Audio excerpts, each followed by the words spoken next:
कोणार्क, अपना शहर अपनी बातें। काय प्रकरण होतं आणि दुसऱ्या दिवशी गणपत गायकवाड यांनी तुमच्यावरती फायरिंग केली? वारंवार सांगितलं मी, शेतकऱ्यांचे बिल्डर पैसे देण्यासाठी आग्रही होते, पण आमदार गणपत गायकवाड ते पैसे स्वतः बळकवायचा प्रयत्न करत होते। शेतकरी गोरगरीब असल्यामुळे त्यांच्यावरती अन्याय होत होता। माझ्यासारखा जेव्हा त्यांच्यासाठी अन्यायासाठी धावून गेल्यानंतर ही अवस्था माझ्यासोबत झाली, तर आपण सर्वसामान्य बाबतीत आमदार गणपत गायकवाड कशा पद्धतीचा क्रूरपणा त्यांनी दाखवला हे आपल्या सगळ्यांनी पाहिलं आहे। मला वाटतं मी येणाऱ्या काळामध्ये न्यायालयीन लढाई लढेल आणि शेवटपर्यंत न्यायालयाच्या माध्यमातून लढेल, जेणेकरून असा प्रकार जीवनामध्ये कोणासोबत घडणार नाही। प्रत्येकाला परिवार असतो, तसा माझासुद्धा परिवार आहे। माझासुद्धा परिवार माझ्या एकट्यावर चालतो, तो आज उघड्यावर पडला असता, पण आम्हा लोकांच्या प्रार्थना, आशीर्वाद, माझ्या आईच्या आशीर्वादाने, माझ्या आईवडिलांच्या पुण्याने, मान्य श्रीकांत शिंदे साहेबांच्या प्रयत्नाने मी आज आपल्यासमोर आहे। त्याबद्दल मी सगळ्यांचे धन्यवाद देतो। त्यांनी पोलीस स्टेशनमध्ये असे अनेक वादग्रस्त पोलीस स्टेशनमध्ये त्यांनी असे बरेच भांडणं पोलिसांसोबत केलेले आहेत। मला वाटतं तो मुळात बीजेपीचा मुळात ते कार्यकर्ते नाही आहेत। त्यांनी फक्त संधी साधून 2019ला इलेक्शन मतांसाठी बीजेपीमधून लढले। त्यांनी बऱ्याच वेळा आपल्या माध्यमातून सुद्धा सांगितलं की इन डिफेंड ते लढणार आहेत। मला माहिती आहे बीजेपीचे हे संस्कार नाही आहेत। बीजेपी पक्ष हा सर्वसामान्यांसाठी आहे। मला देवेंद्र फडणवीसांवरती विश्वास आहे, मुख्यमंत्री एकनाथ शिंदे साहेबांवरती विश्वास आहे आणि पोलीस कर्मचाऱ्यांवरती विश्वास आहे। ज्या पद्धतीने माझ्यावरती हल्ला झाला, ते जे ठिकाण आहे संविधानात्मक झालं नाही ते, आणि अशा ठिकाणी हल्ला केल्यानंतर मला असं वाटतं की मला न्याय मिळेल आणि त्यांना कठोरात कठोर शिक्षा मिळेल, जेणेकरून महाराष्ट्रात पुन्हा अशी घटना घडणार नाही असं मला वाटतं। ते नेमकं काय प्रकरण होतं आणि दुसऱ्या दिवशी गणपत गायकवाड यांनी तुमच्यावरती फायरिंग केली? वारंवार सांगितलं मी, शेतकऱ्यांचे बिल्डर पैसे देण्यासाठी आग्रही होते, पण आमदार गणपत गायकवाड ते पैसे स्वतः बळकवायचा प्रयत्न करत होते। शेतकरी गोरगरीब असल्यामुळे त्यांच्यावरती अन्याय होत होता।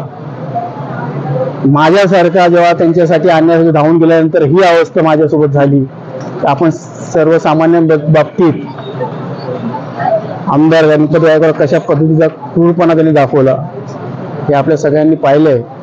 मला वाटतं मी येणाऱ्या काळामध्ये न्यायालयीन लढाई लढेल आणि शेवटपर्यंत न्यायालयाच्या माध्यमातून लढेल, जेणेकरून असा प्रकार जीवनामध्ये कोणासोबत घडणार नाही। प्रत्येकाला परिवार असतो, तसा माझासुद्धा परिवार आहे। माझासुद्धा परिवार माझ्या एकट्यावर चालतो, तो आज उघड्यावर पडला असता, पण आम्हा लोकांच्या प्रार्थना, आशीर्वाद, माझ्या आईच्या आशीर्वादाने, माझ्या आईवडिलांच्या पुण्याने, मान्य श्रीकांत शिंदे साहेबांच्या प्रयत्नाने मी आज आपल्या समोर आहे। त्याबद्दल मी सगळ्यांचे धन्यवाद देतो।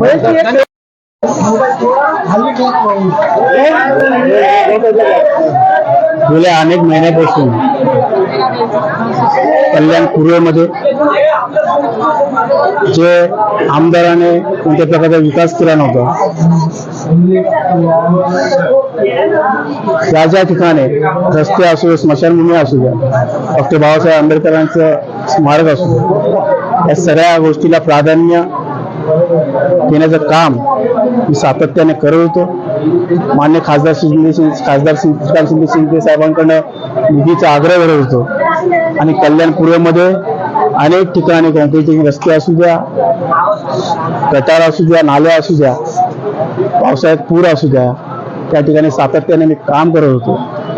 ते काम करत असताना मला बऱ्याच वेळा आमदार गणपत गायकवाडांनी अडचणीत आणण्याचा प्रयत्न केला, अडचणी देण्याचा प्रयत्न केला।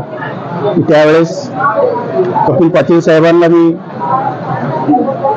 कंप्लेंट केली, रविदादा चव्हाणांना मी सांगितलं, त्या लोकांनी उलटा माझीच समजूत काढली। माननीय मुख्यमंत्री साहेबांना मी सांगितलं की मला अशा पद्धतीचा प्रत्येक वेळी त्रास होतो। मुख्यमंत्री साहेबांनी सुद्धा मला सांगितलं की आपण युतीत आहोत, आपल्याला ॲडजस्टमेंट करावं लागेल।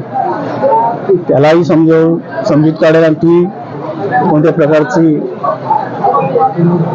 प्रकारचं अनुचित प्रकार झाला नाही पाहिजे, आपण युतीत आहोत अशा पद्धतीचं मला सांगण्यात यायचं.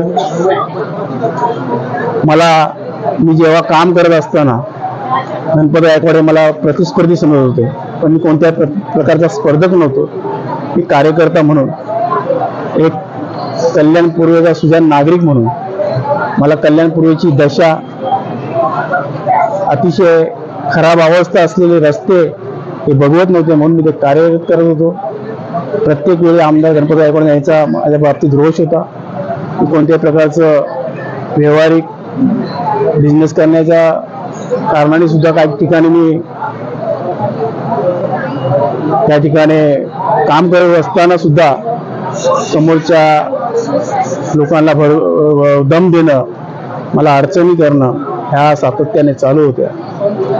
आणि त्याने शेवटचा हा जो शेतकऱ्यांना मी न्याय देण्याचा प्रयत्न करत होतो, त्या ठिकाणी अतिशय क्रूरपणे माझ्यावरती हल्ला केला. आणि आज मी आपल्या सगळ्यांच्या आशीर्वादाने, कल्याणकरांच्या मायबाप जनतेच्यामुळे मी आज आपल्या समोर आहे.